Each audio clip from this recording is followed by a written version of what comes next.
everybody. I'm very excited to be here. I am a big Dubb user, so I guess that's one of the reasons why I'm also here. And I was invited to share some of my knowledge with you. So as Ruben had mentioned, I am a filmmaker. So I am the real thing. I'm not just some kid off the block, not that I'm a kid anymore, from, around the block who decided to do some video marketing, which is a blessing and can be a curse because sometimes when you know too much, then you overcomplicate things. So my life's purpose is to simplify video marketing such that my clients and my community can create video marketing consistently and be able to keep up with it without getting overwhelmed. So there's great tools like we just saw with Dubb, but there's a little bit more to it. So I want to dive into that. And before I do that, and I have only one slide, I'm not going to bore you with a lot of slides, but I have one slide. And before we do that, however, I want to address what Ruben talked about, which is the naked video series. The naked video series is the only thing naked in the naked video series is the video. So that means the video being naked is I'm not editing those videos anymore. So I've been tinkering with ways to not drive myself nuts, because I have other things to do too than create video for myself, with how I could come up with daily video posts on LinkedIn that were such that I could do them quickly, but they still had to look professional. And that's how I came up with a naked video series. And I'll talk a little bit about that as I go through my presentation, because it'll sort of naturally flow in there. But just to sort of satisfy your curiosity, the naked part is the video, not me. Thank God. All right. So this is how I go about video marketing. I try to keep it very simple. I try to keep it focused, and I try to make sure that people understand which part in the video marketing reel they're in, so they kind of know what they're focusing on at any given moment. So step number one is strategy. And I know it's a kind of boring, and it's not just a video thing, it's an overall marketing thing, is you need a solid strategy, because without that, you're just shooting, in all directions, and you have literally and figuratively, and you have no clue what you're really doing. So strategy, super important. We'll spend a little time on that. Then storytelling or content creation. What do you want to say? More importantly, what do you want people to do after they've finished watching your video, which informs what you're going to say. And then step number three is shooting. And we'll get into that a little bit. I keep it, as Ruben said earlier, extremely simple, because I don't want people to get caught up with expensive equipment and lots of equipment. I just want to keep it short, snappy, and such that you capture good video and not get hung up on very complicated workflows. Editing is probably the most difficult one to wrap your brain around, or the most costly one, depending on whether you are in a do-it-yourself mode or you outsource it. I'll have some thoughts on that. And then we go to distribution. Distribution, I normally talk about two parts of distribution. One part is the actual hosting and posting part, which is the technical aspect. But then there's also the strategic part of it, in terms of at what time am I posting, where am I posting, and all those things. And really, the distribution goes back into strategy. And to me, the distribution and strategy part are kind of one and the same. So let's start with strategy. So the single most important thing is I want you to be super clear on why you are doing what you're doing and where your audience is hanging out. And with your audience, I don't mean everybody or between 30 and 45. That's not really an audience. When I talk about audience, I'm talking extremely as niche as you can possibly get. Who is your audience? Are they service providers? Are they, in my case, it's like mission-driven service providers of a certain age. I very clearly, with what I do, I speak to people around my age, because that is to whom how I present myself and how I package my offerings. And then the next question would be, once I have defined my audience, where is my audience? Is this an audience that is on Facebook? Is this a LinkedIn audience? Is this a Instagram audience? Mine, for instance, hangs out on LinkedIn. I would do one platform really, really well. And this is advice that I didn't take my own advice for quite a while. And now that I live on LinkedIn, and now that I do LinkedIn really, really well, and I focus on LinkedIn, I engage in LinkedIn, I make sure that the people who watch my videos have a reason to engage with me. And I make it as easy as possible for them to engage with me by asking questions, by giving them something to do. And since I do that, I now get all my clientele from LinkedIn, and with ease. Yes, I am on Facebook. Yes, I am on Instagram, but that is more like a calling card. It's like my website. It's just a place where people can go and see, oh yeah, she's also there. She's a bona fide, whatever. But that my actual interaction happens on LinkedIn in my case, and that's paying off really well. What it also does is I now know that my videos are all going to be shot in a horizontal format. I know that my thumbnails are going to be horizontal first and foremost. So it just also sort of informs from a strategic point of view what my shooting and then my editing is going to look like. So if I can land on LinkedIn and say, this is my primary, then I can make sure that everything I do in the process is geared towards optimizing that platform. And I really want you to keep that in mind because that's hugely important. And we could go into the different formats of the different platforms. I think that goes beyond the time we have here. So I'm going to move into the storytelling part, and very happy to talk about the content calendar because that's actually where we're headed. So with storytelling, content creation, same thing. So content calendar, and that obviously also goes into strategy. It sort of lives on the cusp between the two. So I've been doing video marketing now for about 5 years, right? Coming out of being a filmmaker, getting into content marketing and into video marketing, really like a fish out of water. Yes, I was a filmmaker, but I was producer of big shows. So I always had a crew. I had people that I paid and they did everything for me. I just, pulled on the strings and put people together and, all that kind of stuff. So in doing myself and learning myself, in the beginning, it was just like, I just shot video and I threw it up on social media. And if something stuck, great. What I learned over the couple of years I've been doing this now is having a content calendar is important, if only that you are clear on, it depends on what your sales cycle is. If your sales cycle is a quick one, like you're filling, let's say, some courses, seminars, cohorts, challenges, stuff like that, you want to be very purposeful with your content calendar. I have a simple Excel spreadsheet that has blossomed into this major Excel spreadsheet, but it started as a row of date, content, and then notes. And now it's like this long thing.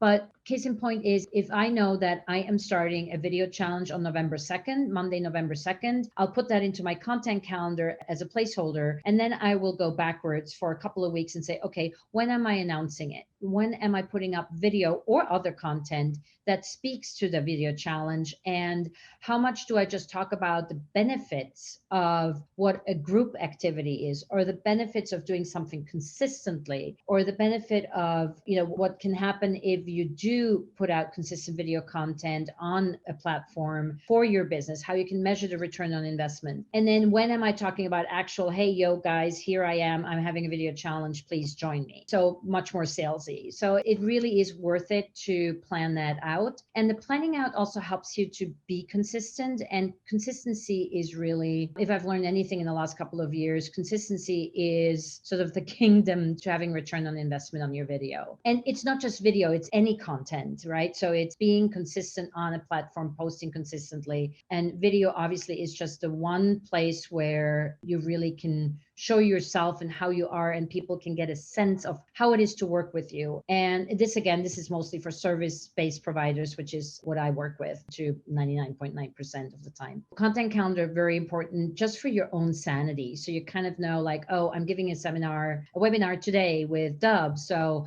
I'm going to start talking about that maybe a week out and tell people to sign up for it. So, I could go on content calendars forever. I was going to say, it's almost like having your schedule, having not a schedule that day. You're like, you don't know when your phone calls are, you don't know when your appointments begin and end. It's no way to go about your day. And your content creation is the same thing. You need to have a target, you need to have a laser focus, you know what you're doing and when it's going to be done. And then you have due dates, you have obligations that is going to help you get those things accomplished. Like I said, the equivalents, look at your daily calendar, you have your appointments, and imagine the lines blurred on those. You don't know when phone call's ending or what the phone call was about. So content is the same thing. And if you don't have one, then that's like the nightmare you're looking at, is no kind of schedule. So block it out. Absolutely, Darius. And I think, it's also in the beginning, when you're not that in a routine yet with your content, what really is helpful is to maybe do a tip Tuesday or a fun fact Friday or a, throwback Thursday. It doesn't matter. Just give yourself a structure. And I did that in the beginning. Did I keep up with the structure? Absolutely not. But when I was lost, or I didn't have something to announce, or I wasn't sure what my next video was going to be about, it helped me to go back to that structure and say, like, oh, I can come up with 10 tips on, how to do better XYZ, or 10 most frequently asked questions, or the 10 questions people should be asking, they're not asking. So, and if you do these kinds of little series until you get more fluent with your content creation, that's a great way to sort of get into the flow of it. And you will find that the more you are online, the more you engage with the people that are engaging with you, the more ideas you will have. And the more, at this point, I have so much content, I could be posting 4 times a day, and I'm not because I have other things to do. But the more you post, the easier it gets with the content. That's what I want to say. Also, really important, and again, single most important thing with your content is have a call to action at the end of your video. Now, with a service like Dubb, you have that call to action button, but you actually want to have something in your video. And when a lot of people, when they hear call to action, they immediately recoil and they're like, oh my God, I don't want to sell. I don't want to sell. A call to action can be salesy, but in 95% of the cases, it probably isn't. A call to action can be, please leave me a comment below and let me know what you think about live streaming versus pre-produced video, whatever your video was about, right? Ask your audience a question at the end of every single video, because the purpose why you're doing the videos, I'm assuming, is to engage people with you so they will eventually buy from you or engage with you or work with you. So having a call to action to make it easy for people to talk to you and to start a conversation with you without that, ooh, this is really salesy, I don't know whether I want to talk to her, I don't want to buy from her. A lot of people are not ready to buy from you. They first want to look at you, sample you, see what you're all about. And how many people do I have that have been in my orbit for months and months and months, and then all of a sudden it goes click, now I need Nina's services, and then I'm ready.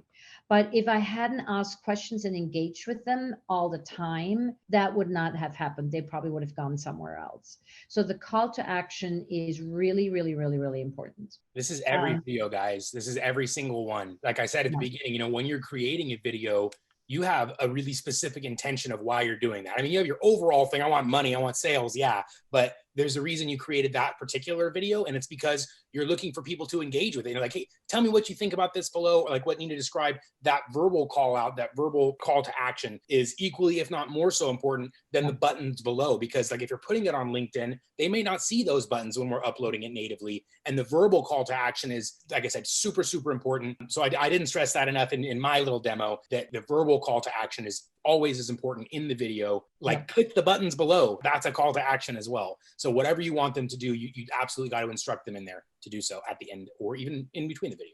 Yeah. And I think a lot of people are like, yeah, but I want to give value. I don't want to be salesy. And again, just engaging with people is not being salesy. Engaging with people is just having a conversation and being human, right? So that's all that is about. So if that is a hang up you have, please don't. Yeah. A lot of that's imposter syndrome, I think, like that. Like, you know, if you truly believe in your service and your product and what you're doing, you know that every little bit of information you're providing for them is helping them. You're like, I can help you make more money in your business. I have that so deeply in my belief system with Dubb that I'm like, what do you mean you're not doing video? Or what do you mean you don't believe in video? It's just like, it's like this thing to me, like I can't even understand it. So you guys should feel the same way about your service. You're, you know, believe in yourself to that level where there's never a question when you're providing somebody information about your services that is it being salesy or not. It's like, no, you're helping them. You're pushing them towards the betterment of themselves and yourself. So you're doing everybody a favor, you know, but there's salesy, there's levels to it, you know? So if you're saying, do you want to buy? And you don't even know the person, like that's salesy, right? There's definitely some levels there, but you're always wanting to provide value, always wanting to provide information. Thank you, Darius. My favorite part of this slide, Nina, is actually your logo in the center. And what's very interesting and metaphorical about that is I think the reason why we wanted to connect with you and to do this webinar is that you are top of mind for us. When we go onto LinkedIn, we see your posts on your balcony, in your office. We see those videos and it reminds us of you, and it reminds of us Clockwise Productions, your firm. And it is the best thing. And it's the best thing. It's the next best thing, I should say, to you. And it's done in the most non-salesy way, but also effective way. So thank you for staying top of mind for us with you're welcome. Michael here. And I've done my job. And, you know, and this is also something as we're getting into shooting, if you do consistent video and you do a lot of video, you cannot keep it up if you're not being yourself. I remember when I did my very first video shoot, I was, you know, I mean, being in front of the camera, not behind the camera where I've been for 30 years. I was in my early 50s and I was like damn it, like, now I have to be in front of the camera. I could have done that like 30 years ago when I still had the books and everything. And I ran in my panic. I ran to a beauty parlor and got a facial, which I'd never done in my life before. Not only did I get a facial, I bought a 10-pack. So, but this is to say that you want to be professional, you want to be your brand, but you also want to be the person that picks up the phone or comes onto a Zoom call when you talk to a prospect for the first time or with your clients. And for me, the biggest compliment is, and I just got it the other day from a client I'm working with now, Scott, who got on a Zoom with me and he was like, "Oh my God, you look just like you look in the videos." And I'm like, bingo, that's what I want. In the beginning, my videos were super stilted. I did teleprompter. Shooting one video was like, took my entire living room apart and put up lights. And I had like this baby teleprompter that was a pain in the ass. And after about a month or two of suffering through that, I realized like, no, I don't think so. And then I started shooting with my cell phone. I had a little desk tripod. I just sat at my desk. The background was whatever it was. Since I've changed it to my lovely blue background, and it made my life easier. And all of a sudden I'm getting all this engagement but with my videos because people are like, oh, this woman is actually, can be funny when she's the way she is, and you either like her the way she is or not.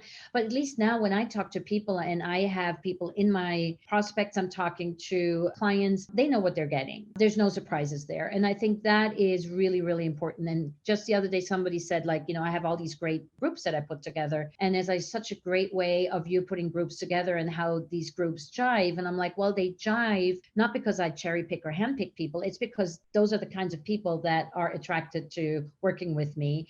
And the likelihood of that working as a mix and match is fairly high. So don't try to be a version of yourself that you cannot sustain. Be yourself on video, be natural. And that is the only way you will be able to consistently put video out without driving yourself bonkers. Being yourself, being your authentic self, the teleprompter thing, like I see this time and time and again, that journey that Nina went through, everyone's probably gone through it if they're down a couple steps in video marketing. And it's a journey maybe you have to take for yourself, or you can learn from the mistakes that we've made. Like the teleprompter thing, like if you have this giant script to read, it's not going to come across as authentic if you're reading from it. People can see your eyeballs doing this, even if you really try to do it really well, like you can, maybe there's a perfect setup where they can't see your reading, but you probably can't do it. And it's probably going to take you hours to get it set up that way. So take our word for it here. Internalize your message, right? Speak from the heart. When you're on the phone or on a Zoom call with somebody, you're not reading a script. You're speaking as you would normally. And people are going to appreciate that and recognize that and resonate with that much more strongly than they will the news reading teleprompter thing. Yeah. So I was super guilty of this too, like writing this perfect, amazing script. And then you're like, well, now I have to deliver it. What the hell am I going to do? So there's nothing wrong with writing it out, but I recommend bullet points and then internalizing those bullets rather than trying to just read a perfect script. It's going to shoot yourself in the foot. Don't do that. Internalize your bullets and then get the message out. Speak from within, because like Nina mentioned, that's when you're connecting with these people, how these conversations are going to happen anyways. So I see a lot of women that would have like, they got to do full makeup and full hair and everything. It's like, don't do that to yourself either, because then you're setting the standard where I have to go to the beauty parlor every time I want to get on camera. And you're putting obstacles in front of yourself. So again, don't do that. Or what Nina had to reorganize her whole living room, that's an obstacle. That's like a 20, 30-minute obstacle you putting in front of yourself to preventing yourself from succeeding. So remove all those obstacles that you can, make it as easy as possible for you to be yourself on video. So all those things at once, what Nina was just describing, is just some iteration on that. Authenticity and ease of use. This is comfortable for you, then do it, right? Just make it a little bit nicer, like with a tripod, a decent light. It's like you wouldn't wear a tank top, right? You're gonna wear a shirt or something nice, that same level. You don't have to go extreme, fancy equipment, cell phone's good enough, but setting it versus something like if you're holding it at your desk, that's not quite as nice as it being on a tripod. But there's nothing wrong with videos on the go either. Thanks, Arius. So yeah, be yourself, do the bullet points. I want to talk about 3 things actually that people get wrong, like as a real hands-on advice. So first of all, the light you have in your office is probably going to be enough because you're not working in the dark. You just want to make sure that you have the light hitting you from, not quite from the front, but ideally from either side at a 45-degree angle. What you do not want to do, you do not want to have the window behind you, because you see how my face is getting dark all of a sudden, and I look much more fuzzy than I did before. If I were to turn around all the way, you would see it even better. So make sure your light source is in front of you, ideally at a slight angle offset. The other thing I want you to pay attention to is framing. I always make sure that my head bumps up against the top frame. This does several things. A, it looks nice. and that's always important. But also, it leaves all of this space here for closed captioning, which nowadays is hugely important. 80% of all videos are being watched on cell phones or mobile, and another 85% of those start on mute. So you definitely want to have closed captioning so people can follow along with what you're saying if they cannot turn on the volume. Let's say they're in the subway, not that anybody's in the subway anymore nowadays, but in a public space, or be it that, you want to catch their attention so they will turn up the volume. I normally frame myself just slightly off center. What that does is it creates this empty space here. And what this empty space does is two things. Number one, it gives me space for a logo, maybe even a graphic, maybe some keywords, and it creates the natural space that you and I, if we were talking one-to-one, have, in a human conversation when we were still meeting in person. There's a space between us when we talk, and it's pleasing to the eye, and it also creates a subconscious air of comfort to have sort of this space that you're speaking into. So if you can place yourself slightly off center, I think that's always much more pleasing than being dead center. And sometimes for Zoom calls, I'm dead center. And by the way, I would never shoot in a white shirt. Again, with closed captioning, it can be an issue. And sometimes the camera, when it goes on a really white shirt, then your face looks a little less good. I just ran out of time to change for this webinar. I normally would be wearing a dark blue or something like that. And this is the single most important thing. And this is where people who use teleprompters, cheat sheets, and etc. get themselves into trouble. So right now I'm looking dead center at the green light that is on my laptop, and I'm talking to you. And now if I had a cheat sheet, I'd be looking over here, and then I come back to you, and then I go back again to my cheat sheet, and I come back to you. What that does, everybody sees that you're looking at a cheat sheet. Number two, it disconnects the intimacy or the connection that I'm creating with you. And don't ever think that people don't see it. If they don't see it, they feel it, because this is a subconscious thing. And they will see it because, again, 80% of people who watch you on your video, it's in the palm of their hand. So it's a very intimate, close range affair. So people will see if you are cheat sheeting. And lastly, with the teleprompter, and this may be a little too technical, but if you have a professional teleprompter, what happens is people are being put, I would put a person here, give them the teleprompter, and then bring in a wide lens so I can shoot them from far away. And then when you read the teleprompter, the eyeballs don't go back and forth that much because the teleprompter is a little further. But if we're shooting with a teleprompter app that's on our laptop, on our phones, it's right here. And then you definitely can see the eyeballs going back and forth. So I'd rather have you shoot in small spurts and edit it together if you cannot memorize a longer script, which, for instance, I cannot. The videos that I have to shoot for the website where the text actually is important, that I stick with it, I have to shoot that in 4 or 5 bits and pieces. I cannot get that out. I'm terrible memorizing anything.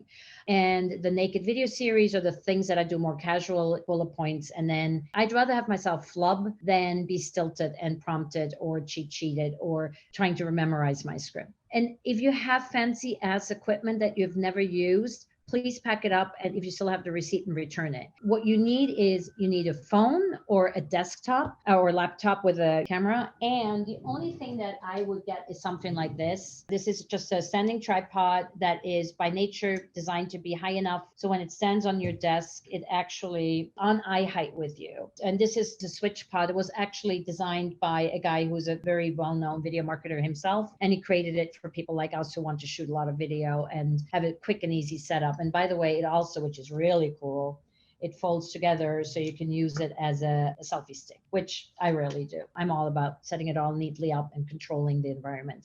Somebody said something about shooting inside versus outside. Unless you are a gardener or tree school somewhere, please be inside. It gives you so much more control, especially over audio, meaning the sound that you're capturing. And since we're on the topic of sound, if you have a halfway decent computer like this right now, I don't have a professional microphone that I'm using. I'm just using the microphone from my laptop. It's a year-old MacBook Pro, fantastic microphone. Same goes for all the newer model. Like this is an 11, but even if you had an iPhone 6 or 7, you would still have really good quality. Same goes for Androids. The microphones that you buy on Amazon for under $100 or even under $300 are not going to be as good as what you have built into your devices already.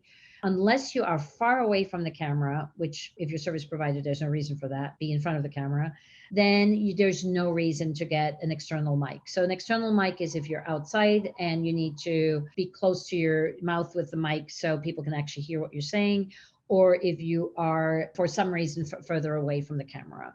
Otherwise, whatever's built in is going to be just fine. And then lighting, as I said earlier, most of us have available daylight. If you have a nice desk lamp that you can use, especially now that we're going to winter and it gets dark, that suffices as well.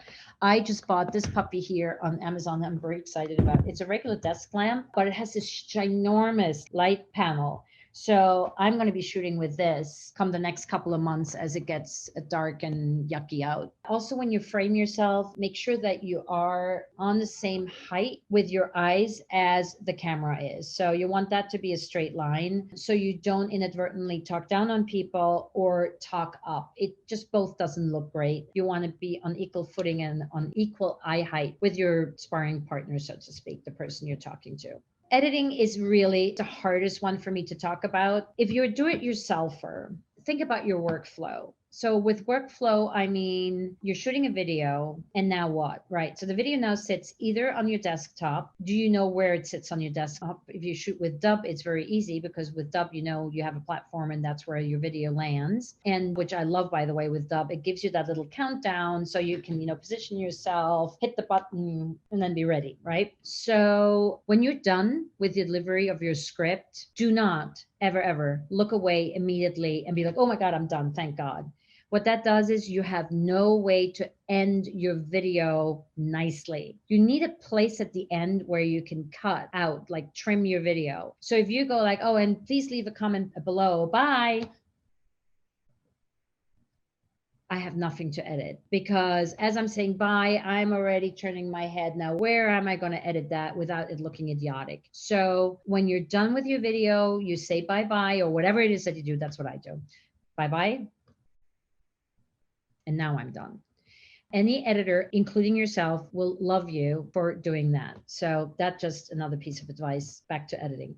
So you shoot your video is now on your phone or it's on your desktop. Where does it go from there? So if you want to stay all in phone, there are a lot of apps you can use where you can trim, sometimes even edit a video in your phone. One of the apps that most of my clients use and I use sometimes is called InShot. I think it's like $3.99 and it works for Android and for iOS. And it has a lot of really great features. You can trim your videos. You can, if you have a whole section of rambling in the middle, which I have all the time, you can throw that out. It allows you to upload your logo without a background to layer it over. It does not do closed captioning. Closed captioning very often is a separate software. So InShot is a great place to edit your video. You can even reformat it. So you can export it once in horizontal, once in square, once in vertical if you're uploading it to different platforms. And as I said, it allows for this logo overlay, which is my favorite thing. If an app can do a logo overlay, then I'm in love. You can also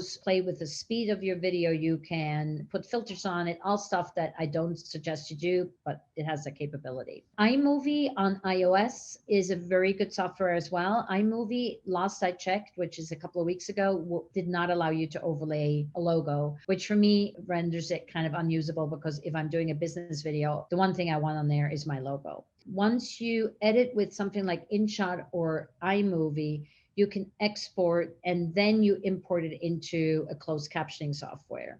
So on my phone, I use something called, I think it's called mixed captioning. There's tons of them out there, and I would caution about doing it on your phone, because what it does do is, while it, first of all, you're now changing your text and fixing your text with your thumbs, which is never a great experience, no matter how small your hands are on a smartphone. Number two, once it's done, it takes about 3 to 4 minutes to render it, meaning the machine is calculating what you did. During that time, you cannot use your phone. So if you're doing a quick video somewhere, like you're on the road, inspiration struck, or you're at an event, you want to get out a video, by all means, keep your production, your workflow cycle in your phone. And you really can pretty much get a professional, super good looking video out on having done it all on your phone. But if you're doing videos, and I would strongly suggest you batch produce. So don't just shoot one video, try and get 4 or 5 of them done in one go. It'll save you huge amounts of time. You want to make sure that you then do the work process on your laptop or your desktop. Then you're not stuck with your phone not being usable, or each time you render out the video, you now are sitting, you're doing 5 videos, you're now waiting 5 times 3 minutes for it to be done. So if you're editing on your desktop, there are a lot of different softwares you can use. I find, for instance, iMovie Desktop extremely frustrating. So what I normally do is, if I do want to edit a video that I want to finish on my desktop and do a bulk affair, I will trim it in my phone, because that's quick and easy. Trimming meaning I'm cutting off the beginning and the end of the video just to clean it up a bit. Then I'm exporting it to my desktop. The fastest way to do it on a Mac is with Apple Play, much faster than maybe trying to save it on your phone up to Google Drive or Dropbox. That's possible too. It just takes a little longer. And then I finish the process of putting captions on it and putting graphics on or whatever on my desktop. And for desktop software, I use Premiere Pro. It's a fully loaded, fully professional software. I would not recommend for the casual user, unless you're making a hobby out of it, to use that. That's where I will go and work with a professional editor. And a professional editor will save you so much time in the long run if you set them up properly with everything you want from them and with templates. So, this is where my logo goes. This is where my closed captioning is. This is my font that I'm using. These are the colors I'm using. This is where my title goes. If I have a slide that goes in, I'm sitting on purpose like this, so the slide can go here. Make sure that, that you give your editor very airtight instructions as to what you want them to do and what your deliverables are. Do you want your video with the closed captioning and naked without any? Do you want your graphics on the side? Do you want a separate thumbnail, or do you want the thumbnail integrated into the video? Do you want all of it above separately? So those are just things that you want to be clear on. And again, that depends on where are you posting the video. So on LinkedIn, you can post a video the way it is. You can post a video and separately upload a thumbnail. And the thumbnail is just a visual representation, a graphic, like a JPEG or PNG, although I recommend a JPEG, of your video. So very often it's just a title of the video with an image of what is in the video behind it. On LinkedIn, I can upload a closed captioning file separately from the video. So I don't need to edit the video. I can just upload the video to a platform like rev.com or otter.ai. Get my closed captioning file, which is a so-called SRT file, and then just upload them both separately, together but separately on LinkedIn. So I don't need to edit, which saves a lot of time. I was going to say, Dubb can generate your captions automatically as well. Yeah, that is a really great feature. And one thing I love about you guys is you just keep making it better and better. So yeah. Always improving. Yep. Again, I don't want to overwhelm anybody. I just want to say, if you are in the do-it-yourself field, edit in your phone and shoot such that you don't need to do a huge edit. So if the video that you're shooting, if you have to shoot it 4, 5, 6, 7 times to get one clip that you like and that you can use, it is so worth it for all the work and the gray hairs you're getting for after. Once you're done with the clip, you have a clip you like, put it into software like InShot trim it, meaning hitting the button to record or at the end to stop recording, cut that out. It doesn't look professional. And then make sure that, if you have a graphic you want to throw in right there in that software, that's fine too. Most of these in-phone edit softwares do a great job with throwing up standard, title, and then export it and bring it into your computer for closed captioning, just for your own sanity. Because most of the closed captioning needs some correction. Like each time I say, hi, this is Nina from Clockwise, you can imagine what happens with the word clockwise. It goes all over the place. It's lower caps. And then when I talk about the naked video series, I want the naked video series. I want that each in caps. So I know I need to go into any kind of closed captioning I do and need to make some changes to it.